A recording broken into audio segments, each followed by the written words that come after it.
નમસ્તે મિત્રો, સૌ મજામાં? મિત્રો, આપણે સૌ જાણીએ છીએ કે આપણા બાળકોમાં ખૂબ જ સર્જનશીલતા હોય છે. એનામાં જે સર્જનાત્મક વિચારો આવે છે, કદાચ આપણે સૌ ફ્રેમમાં ગોઠવાયેલા લોકોમાં એટલી સહજતાથી, એટલી સરળતાથી નવા વિચારો ન આવે. તો આપણા સમાજમાં રહેલી અનેક સમસ્યાઓના ઉકેલો બાળમન પાસે હોય છે. તો આવા બાળકોને આવેલા વિચારોને લઈને ઇનોવેશન સુધી પહોંચવા માટે children's research university kid innovation એટલે કિડોનોવેશન નામે એક કાર્યક્રમ શરૂ કરી રહી છે.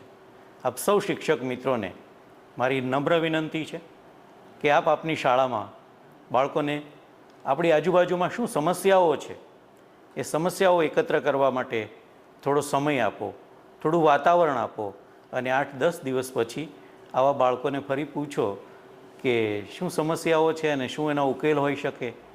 એમાંથી જરૂર ચોક્કસ આપણને કોઈને કોઈ ઉકેલ પણ મળી આવશે.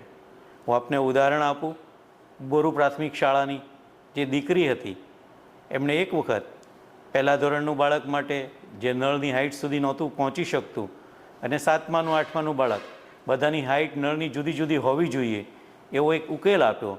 અને આ ઉકેલ આપ્યો એ આઈડિયા છે રાષ્ટ્રપતિ ભવનની અંદર એક ઇનોવેશન તરીકે સચવાયેલો છે. કોણ બનેગા કરોડપતિમાં પણ એ દીકરીને તક મળી હતી. તો આવા આઈડિયાઝ આપણે ભેગા કરીએ, બાળકોના આવા સૂચનો મેળવીએ અને આ બધી જ સામગ્રી આપણે એકત્ર કરીને કંઈ આવા આપણા બાળકોને પ્રોત્સાહન આપીએ. મિત્રો, આગામી સમયે આપણે આ વોટ્સએપ ગ્રુપની અંદર નિયમિત મળતા રહીએ અને અત્યારે આપને જે પોસ્ટર મોકલવામાં આવે છે વધુને વધુ શિક્ષકો સુધી અને શિક્ષકો અને વાલીઓ મારફત વધારે વધારે આવા સર્જનાત્મક બાળકો સુધી પહોંચાડવા માટે નમ્ર વિનંતી કરું છું. આભાર.